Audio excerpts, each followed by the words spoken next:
వెండితెర వైభవం ఛానల్కు స్వాగతం. నటరత్న నందమూరి తారక రామారావు, దర్శకుడు సిఎస్ రావు కాంబినేషన్లో అనేక మంచి సినిమాలు వచ్చాయి. మంచి మనసుకు మంచి రోజులు వాటిల్లో ఒకటి. రామారావు, గిరిజ, రమణమూర్తి, రాజసులోచన ముఖ్య తారాగణం.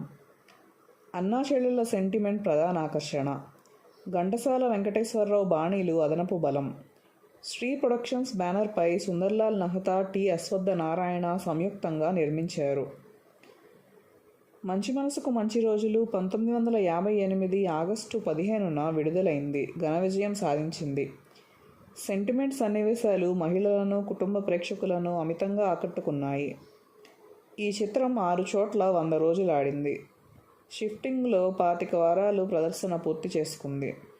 1958 నవంబర్ 22న విజయవాడలో శతదినోత్సవ వేడుకలు వైభవంగా జరిగాయి.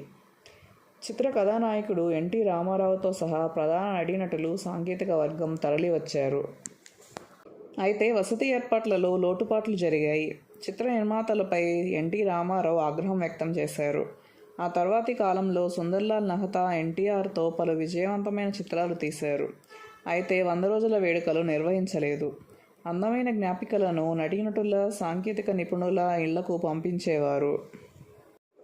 100 రోజులు ఆడిన 6 థియేటర్ల వివరాలు: Vijayawada Sri Rama talkies, Guntur Sri Saraswati picture palace, Nellore new talkies, Rajahmundry Srikrishna, Kakinada Lakshmi talkies, Machilipatnam దుర్గామహల్.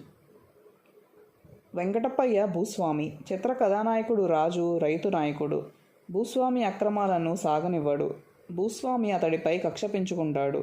రాజుకు గతంలో ఇచ్చిన అప్పును వసూలు చేయిస్తాడు. ఫలితంగా రాజు కారాగారానికి వెళతాడు. అతడి చెల్లెలు జానకి పెళ్లి ఆగిపోతుంది. వెంకటప్పయ్య కుమారుడు రఘు ఉత్తముడు, మంచి వైద్యుడు. కష్టాల పాలై ఒంటరిగా మిగిలిన జానకిని ఆదుకుంటాడు, ఆశ్రయం కల్పిస్తాడు. ఆమె సద్గుణశీలి అని గ్రహించి పరిణయం ఆడతాడు. జైలు నుండి రాజు విడుదలవుతాడు. భూస్వామిని చంపాలని నిర్ణయించుకుంటాడు. ఆ ఇంటిలో తన చెల్లెల్ని చూసి నివ్వెరపోతాడు. నిజం తెలుసుకుంటాడు. జానకి మాట్లాడింది తన అన్నతో అని తెలియని అత్తమామలు ఆమెను అనుమానిస్తారు. ఇంటి నుండి తరిమేస్తారు. అప్పటికే గర్భవతిగా ఉన్న జానకి మగబిడ్డకు జన్మ ఇస్తుంది. ఆ బిడ్డను వేరొకరికి అప్పగించి ఆత్మహత్యాయత్నం చేస్తుంది. రాజు రక్షిస్తాడు. జరిగిన పరిణామాలు అవగతమవుతాయి. ఎంతో చాకచక్యంగా సమస్యలను పరిష్కరిస్తాడు. కథ సుఖాంతమవుతుంది. ఈ చిత్రంలో ఎన్టీ రామారావు, గిరిజ, రమణమూర్తి, రేలంగి, రాజసులోచన, సూర్యకాంతం, అల్లు రామలింగయ్య, జయశ్రీ, రాజనాల, కేవీఎస్ శర్మ, పేకేటి శివరాం, వసుంధరాదేవి, నల్లరామ్మూర్తి, ప్రబల కృష్ణమూర్తి, జేవి రామచంద్రరావు తదితరులు నటించారు. కథ ఏకే వేలన్. మాటలు సముద్రాల రామానుజాచార్య. కూర్పు ఏకే గోపాల్ మరియు హరిరావు. సంగీతం ఘంటసాల. పాటలు సముద్రాల జూనియర్ కొసరాజు. నేపథ్య గానం ఘంటసాల, మాధవపెద్ది సత్యం, Jikki, రావుబాల Saraswati, P Susheela.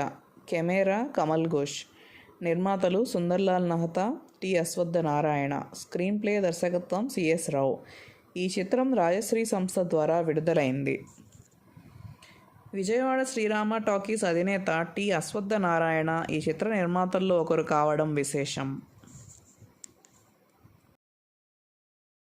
Please like, share and subscribe.